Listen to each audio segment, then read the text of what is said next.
Assalamualaikum warahmatullahi wabarakatuh. Hai Sobat Ngeteh, ngebahas tentang hukum. Bertemu lagi dengan saya Nova Bagaskoro untuk membahas permasalahan hukum secara profesional dan independen. Masih di bulan Syawal 1444 Hijriah. Saya ucapkan mohon maaf lahir dan batin. Selanjutnya saya ucapkan terima kasih yang sudah like, komen, share, and subscribe dalam acara Ngeteh yang menjadikan lebih bersemangat dalam menyajikan acara-acara terkait dengan permasalahan hukum. Akhir April di tahun 2023 kita disuguhkan adanya tayangan penangkapan dan juga penahanan saudara Aditya Hasibuan oleh Polda Sumut. Namun keluarga Aditya Hasibuan berpendapat bahwa perkara tersebut adalah perkelahian atau duel. Untuk itu kita akan berikan potongan video berikut ini. Ya, kembali di Apa Kabar Indonesia Malam. Ibu Yeti, sebenarnya kenapa suami Ibu pada saat kejadian itu tidak berusaha untuk melerai, Bu? Karena sempat dihantam ke aspal, bahkan bawa senjata laras panjang. Untuk apa? Pertama anak saya itu hanya menyebutkan doang, tidak ada senjata. Tapi pastinya saya kan tidak ada di tempat ya. Terus kalau untuk tidak melaraikan itu, karena mereka saling kedua belah pihak ya ingin berduel, ya dilanjutkan aja sampai selesai. Kalau udah puas, akhirnya mereka akan didamaikan di situ, dan diobatin, diajak untuk ya dikasih makan sikit-sikit lah. Nah, kali ini kita akan kupas bersama Bapak Joko Starto Esa selaku narasumber. Kami persilakan Bapak Joko untuk penjelasannya. Baik Mas Bagas dan Sobat Ngeteh, ngebahas tentang hukum, kita bersua lagi dalam acara Ngeteh. Setelah di akhir bulan April tahun 2023, kita bisa menikmati bersama berwisata di Kebun Teh Kemuning, Kabupaten Karanganyar, yang suasana udaranya sejuk dan segar. Selain itu, mencoba sensasi baru melewati jembatan kaca yang baru saja dibuka alias relatif baru, bisa menjadi rujukan tempat wisata keluarga. Sesuai tema kita, maka akan terlebih dahulu dijelaskan pengertian penganiayaan dan perkelahian. Adapun pengertian penganiayaan adalah perlakuan sewenang-wenang yang dilakukan seseorang kepada orang lain dalam bentuk penyiksaan, penindasan, dan sebagainya. Penganiayaan dalam KUHP kita bisa melihat dalam artian penganiayaan tunggal, pasal 351, 352, 353, 354, sampai dengan pasal 355 KUHP. Pasal inilah yang diterapkan dalam perkara Mario Dandi.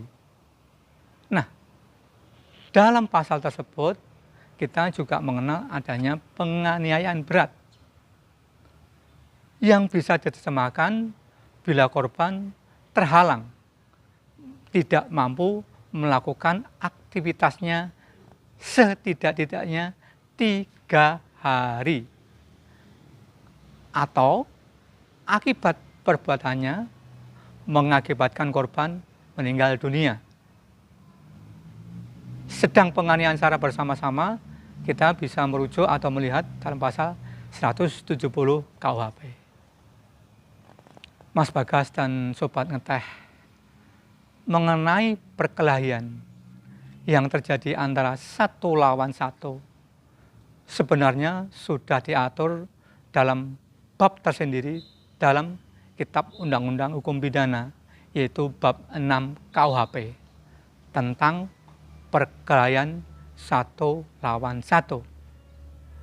Terkait perkelahian satu lawan satu yang mengakibatkan salah satu terluka, tindakan tersebut dapat dipidana berdasarkan pasal 184 ayat 2 atau 184 ayat 3 KUHP, tergantung pada luka yang diakibatkan.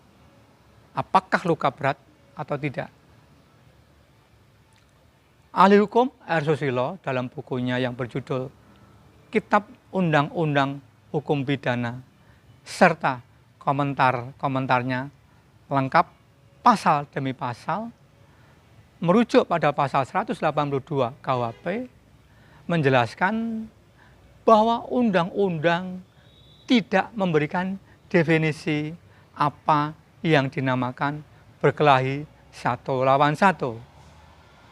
Menurut pengertian umum, lanjut Susilo, maka berkelahi satu lawan satu adalah perkelahian dua orang dengan teratur, dengan tantangan terlebih dahulu, kemudian ada tempat, waktu, dan senjata yang dipakai. Siapa? Saksi-saksinya ditetapkan pula. Perkelahian ini biasanya disebut dengan duel. Perkelahian meskipun antara dua orang, apabila tidak memenuhi syarat-syarat tersebut, tidak masuk dalam pasal ini, artinya bukan termasuk dalam perkelahian atau duel. Pengertian penganiayaan dan perkelahian sudah disampaikan oleh Bapak Djoko Soetarto. Selanjutnya, apakah ada penegas atau pembatas mana yang penganiayaan atau perkelahian? Mohon penjelasannya. Mas Bagas dan Sobat Ngeteh ngebahas tentang hukum. Untuk perkelahian yang terjadi antara satu lawan satu dan mengakibatkan salah satu terluka, seharusnya tidak menggunakan pasal 351 ayat 1 KUHP, melainkan menggunakan ketentuan pidana pasal 184 ayat 2 atau pasal 184 ayat 3 KUHP.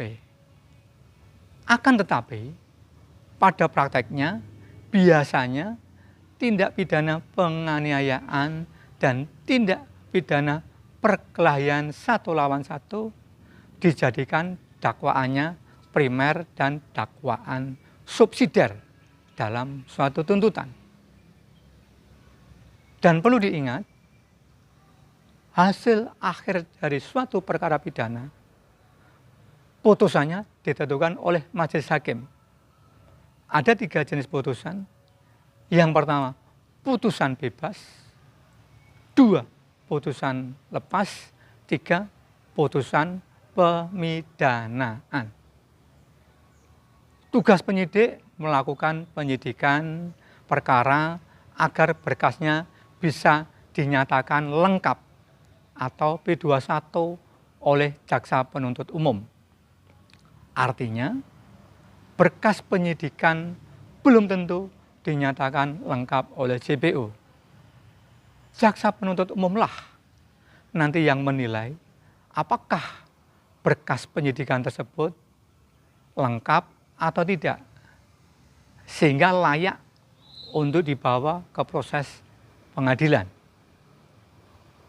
Contoh konkretnya dapat dilihat pada peristiwa pidana akhir tahun 2020, yaitu pada kasus BPR Adipura Surakarta.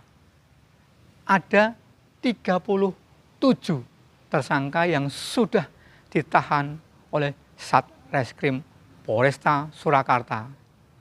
Namun dalam prosesnya sebagian dibebaskan atau dilepaskan.